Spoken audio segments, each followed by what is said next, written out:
hamdan syukran wa la haula wa la quwwata illa billahil azim. Allahumma shalli ala Muhammad wa ala Muhammad wa barik wa sallim.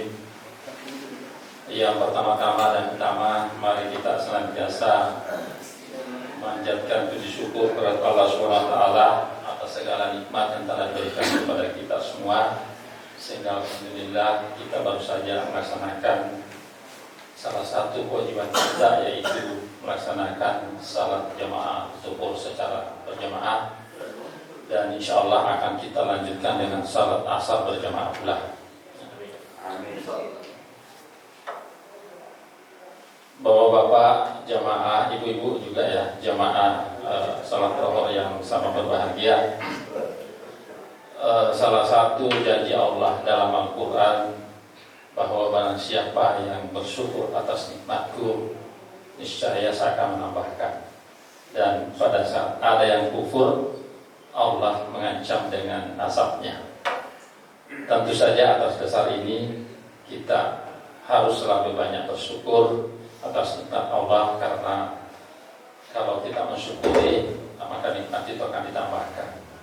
Jadi kalau misalnya ada di antara kita yang sudah diberikan istri yang soleha, ya patut kita syukuri, supaya Allah bukan menambahkan kesolehan istri kita, ya, bukan menambah istri kita, Pak. Ya. Bapak-bapak ini kalau itu sudah harus di situ.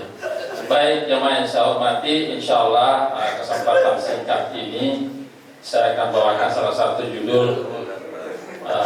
Ini judulnya agak lain, Pak, ya, tidak sama dengan dai-dai sebelumnya ya. Ya, judulnya The Power of Azan. Ya, ya.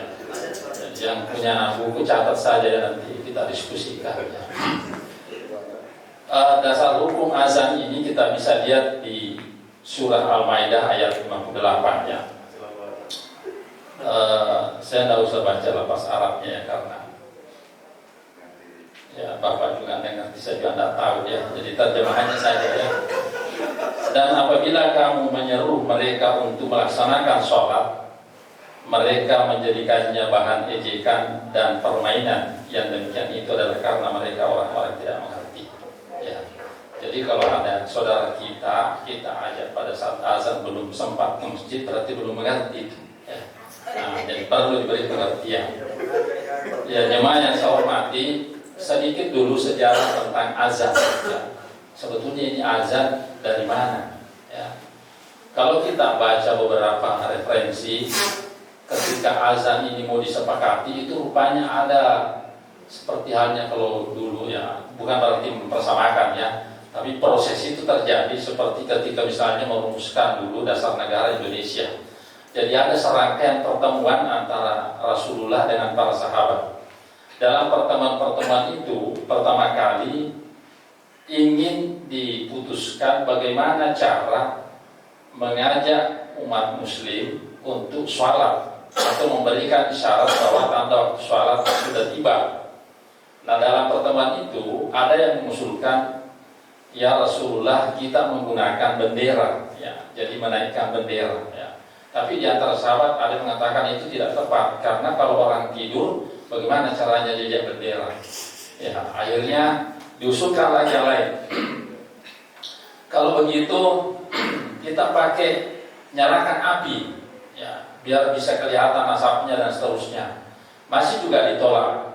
Alasannya bahwa api itu adalah salah satu instrumen penyembahan keyakinan tertentu ya. Lalu kemudian diusulkan lagi lonceng ya. Itu pun juga ditolak dengan alasan bahwa lonceng itu untuk Nasrani dan seterusnya. Banyak sekali instrumen-instrumen dilakukan.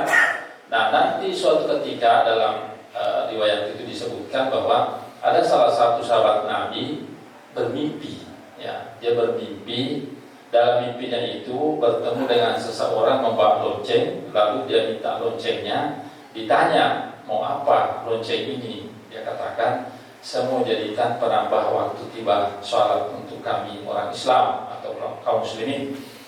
Nah, di dalam mimpi itu dikatakan bahwa maukah kamu saya ajari lafaz yang bisa kau gunakan untuk memanggil.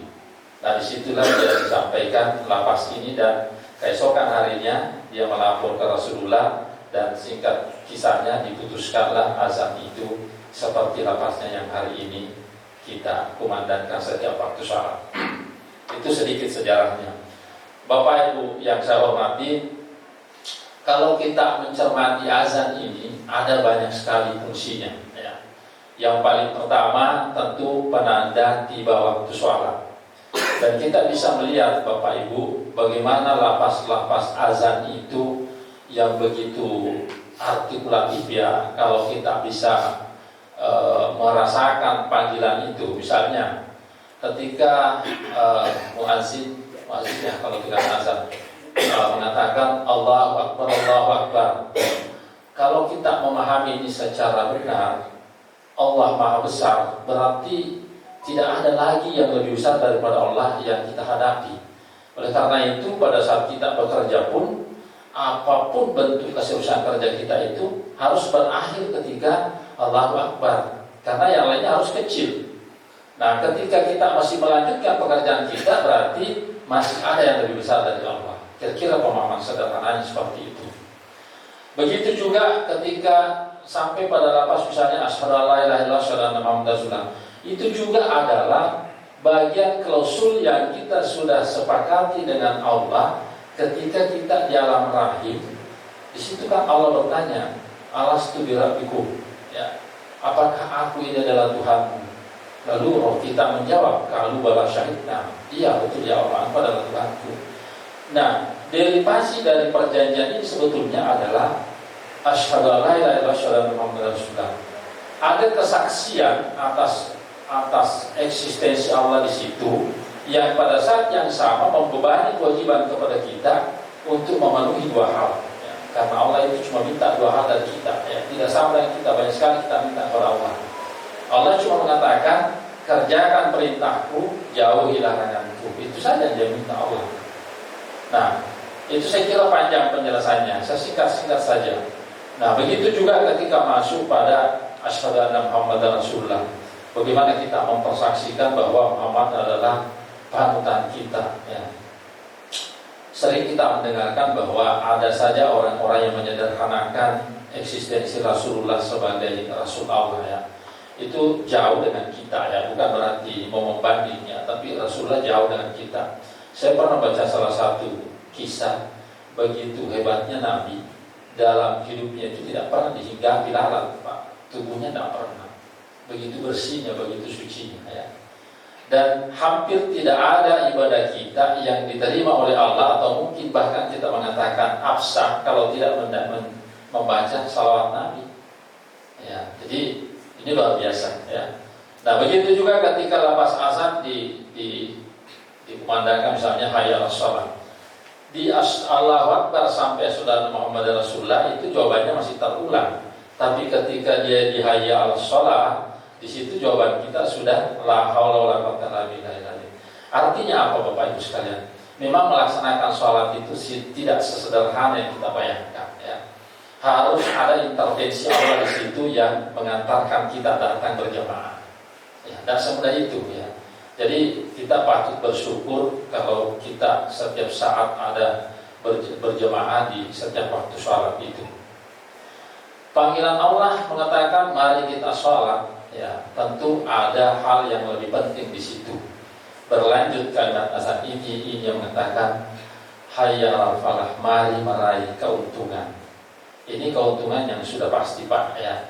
Tidak ada lagi keraguan dalam melaksanakan sholat. Ya, hanya memang kita kadang-kadang terlalu a priori ya dengan nikmat Allah ya. Belum apa-apa kita sudah melihat realnya. Nah, Bapak Ibu yang saya hormati, fungsi-fungsi azan yang lain bisa menjadi timer ya, bisa menjadi caller ya, pemanggil, bisa menjadi pembatas ya. Nah, saya singkatnya saja karena kita ada rapat 13.30. Ketika waktu azan dikumandangkan, itu sebenarnya adalah instrumen untuk merecharge kita punya fisik ya, termasuk psikologi kita. Jadi tadi itu harus berhenti ya. Termasuk pemberian layanan ya yang kita lakukan itu harus berhenti. Jadi dalam proses misalnya kita di pasca, kalau menurut saya itu ada dua layanan Pak ya. Ada layanan yang bersifat horizontal, ada yang layanan bersifat vertikal. Jadi sebelum azan itu layanannya horizontal kepada mahasiswa, kepada sesama dosen dan seterusnya. Tapi ketika azan dikumandangkan, bentuk layanannya harus berubah, harus move on dari horizontal ke vertikal. Kita menghadiri panggilan Allah untuk memberikan layanan sebagaimana tadi ada persaksian kita yang kita sudah sepakati dengan Allah. Ya. Jadi layanan itu harus berhenti dan harus berubah menjadi layanan vertikal.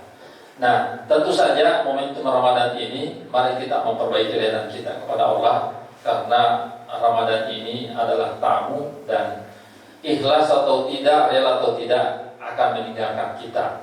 Mari sisa 10 tahapan ketiga ya dari Ramadan yang tersisa kita maksimalkan pelayanan kita kepada Allah, ibadah kita kepada Allah, baik itu yang puasa, ya, sholat, kemudian sedekah dan seterusnya, semua alaman ibadah-ibadah kita. Tentu saja harapannya kita lipat gandakan pahalanya insya Allah SWT. Saya kira ini yang saya bisa sampaikan pada kesempatan hari ini. Sebagai naib tentu jauh dari kesempurnaan Pak ya. Tapi sebagai naib bebannya berat Pak, harus punya banyak dulu. Karena kalau tidak ada lagi nanti lain, naibnya lagi harus bersedia Pak ya. Ini perlu juga diiskakan Pak untuk pembangunan ini Pak. Jadi naib perlu iska khusus ini Pak. Saya kira demikian. Mari kita tutup pertemuan ini dengan bersama-sama baca surah Asri. Demikian. Wassalamualaikum warahmatullahi wabarakatuh.